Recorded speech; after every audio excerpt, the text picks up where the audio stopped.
Hey, it's Zeph, and welcome back, once again, to Barbpaints within the Planet of Legend in Dwarf Fortress. Now, I know it has been a long time since I last uploaded a Dwarf Fortress video. I know, and I am very sorry. Quite honestly, right, as I was getting into recording it, I was bombarded with one of the funnest and coolest ideas I've heard of from a friend of mine. Star Wars D&D, which, if any of you have an interest in watching that live, come join us almost every Thursday for some funny times. There's also some viewer integration. Anyway, enough shilling. Last time, we went through space and time to fix small mistakes here and there. This time, well, we're going to start a fun project. But first, let's get to fixing up this fortress a bit. Starting with the dwarf quarters, which I seriously need to expand. I mean, look at that population. But let's not worry about that, because I didn't. Let's instead worry about making some books and paper for said books. Also, as I was queuing up some work orders, I discovered a herd of Dwarves, which look amazing. And I want them, which we will get to that later. For now, though, let's see how well the magical sabers are training. You gotta love how I didn't make them any training swords or anything safer. So they train with their own metal weapons, but hey, only the strong survive. After working on some expansions to the mine, I wanted to see how the bathhouse was coming along. And, well, I think I know what is going on here. The water easily is seeping through the floor and walls and down the chasm. At least, that's what I think. But hopefully, next time I can fix that. Because there's a lot of stuff I didn't try to do in this episode, didn't I? Don't worry, we will try to get to all of that next time. Anyway, next, the Guild of Clasping, a crafts dwarf guild, was established. So, as I did before, I assigned a room and prepared it for the guild.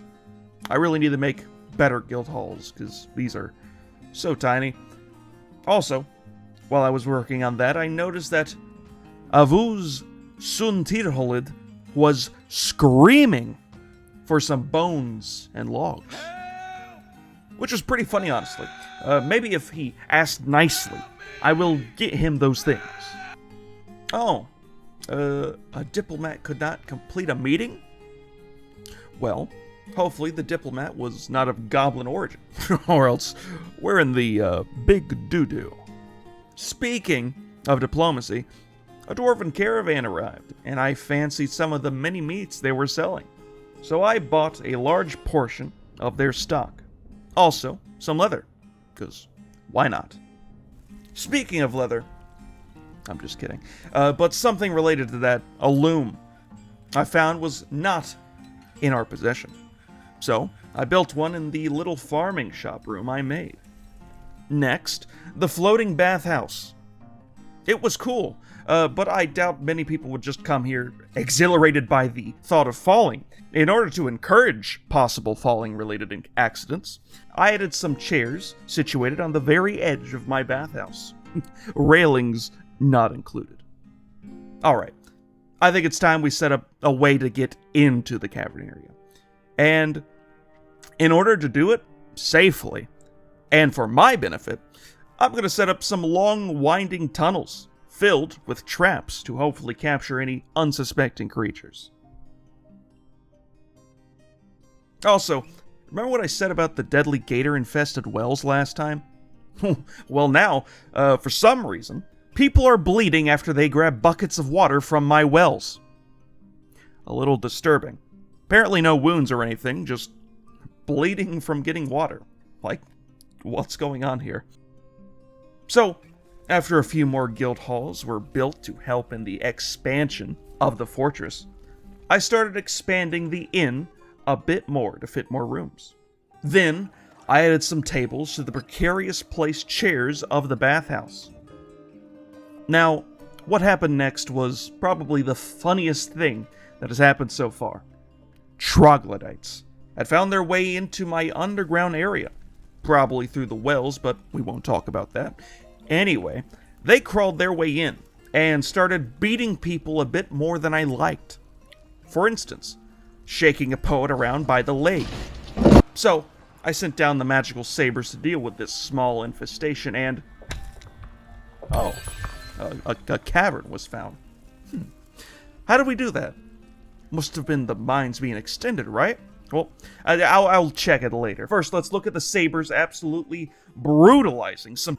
Why does this dwarf just start losing all of their weapons and equipment? And then vaporizes on impact? What? Oh. Oh my god. So apparently, while fighting upon the bathhouse, this dwarf decided to dodge off the side of the bathhouse and proceed to plummet about 2 Burj Khalifas down before being obliterated by the sheer force of impact. So yeah, they're dead.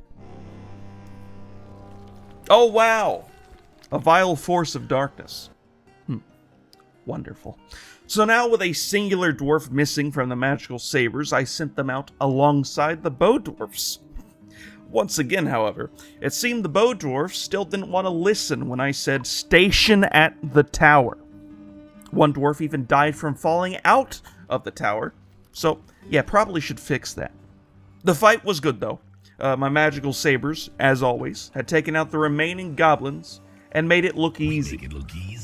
Next, after placing some more cage traps in the deep cavern, I really have placed so many of these, I proceed to go deeper into the cavern and set up a way to regain the lost items that dwarf that had fallen had. And also, because maybe some of the stuff down there was actually useful to me. Next up, one of my many cages caught this, a giant cave swallow, which is pretty cool. Having a giant bird like that must be good for hunting and stuff, so I trained it to do just that. Dang. This whole necromancer tower thing is probably what is causing all of this, and so many were-tortoises to spawn, and were-beasts. No matter, though, because guess what? This so-called warlord got caught in one of my many traps. Actually, this gives me a sinister idea. So hear me out. A dungeon, right? But not just any dungeon. A dungeon arena that I could control through levers. Oh boy. That is something I'm going to work on now. On top of all that, though, I need to make a dungeon master's quarters. Otherwise, this probably won't work as well.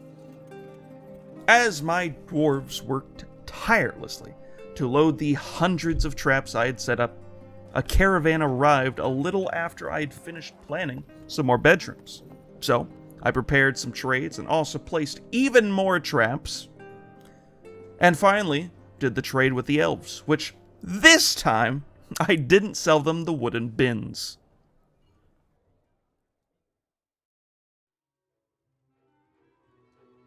Welcome once again to another Artifact Grandeur display. Today, I bring you 3 more artifacts that have caught my attention more than the rest. First up, Zimstost Phantom Stop. An elegant, gong-like instrument. Its very sound is said to stop ghosts in their tracks. Many phantoms that roam our halls find the sight of it haunting. Next, we have Noruminum, or Relieve Papers. A cute toy mallet that invokes a powerful response of relief, especially if hit directly on the noggin. But do not be deceived, as this mallet, as its namesake suggests, is used to relieve dwarves in the line of duty, making this mallet an excellent military morale booster. And finally, we have the Billithop, or the Silky Girder, a statuette made of green rock that is actually quite soft. Its silky, smooth exterior leads one to question their own integrity, while the solid girder insides that make up this object shows that no matter how soft you are on the outside, always be the hardest on the inside. And that concludes this week's Artifact Grandeur display. Ah, great. Another monster to come knock on our doors. Time to... It got caught, like all the other ones, in my traps. Look, they just work. The impenetrable defense. Okay, so I'm gonna run out of traps, though, from all of them being taken up. Not only do I have to hurry it up with the whole dungeon thing, but I probably also need to make more traps. So, as you can see, the plan is pretty simple here. These will be the holding cells. This will be the arena. And this will be the observation floor. I cannot wait for this to be finished. But more importantly, I hope it works. Next up, more guilds have been established. So, I went ahead and assigned more guild halls for the increase in guilds. More goblins? This soon? Dang, that's quick. Maybe that diplomat was a goblin. Well, this time, my boys should stay in their post while my saber... See, I don't even know why I even try anymore. Like what? Anyway, the fight was over quite quickly once my sabers got involved, but the goblins are steadily sending more and more each time. And eventually, I'm not going to have enough defense for this. So, next time, let's try and get more defenses going, as well as make the bathhouse just a teensy weensy bit more safer, and also finish the dungeon/arena I got going on, because that seriously seems cool, and it's like it's like the new arena mode they added, but like in the game, like normally, and also probably funnier. Also, in case you haven't noticed, yes, this was recorded after the baby update came out, just so you understand just how much I procrastinated on this. And also, because of the Star Wars thing. But, anyway, I hope you have enjoyed today's episode. I know I have. Hopefully next time will be a video that releases on time. Really sorry for that again. But anyway, also want to thank everyone who has been sending good messages and just putting nice comments down. You all have made every day better that you comment, and I hope I do the same for you through my videos. I love you guys so much. You mean a lot, and you matter so much more than you might think, especially to me.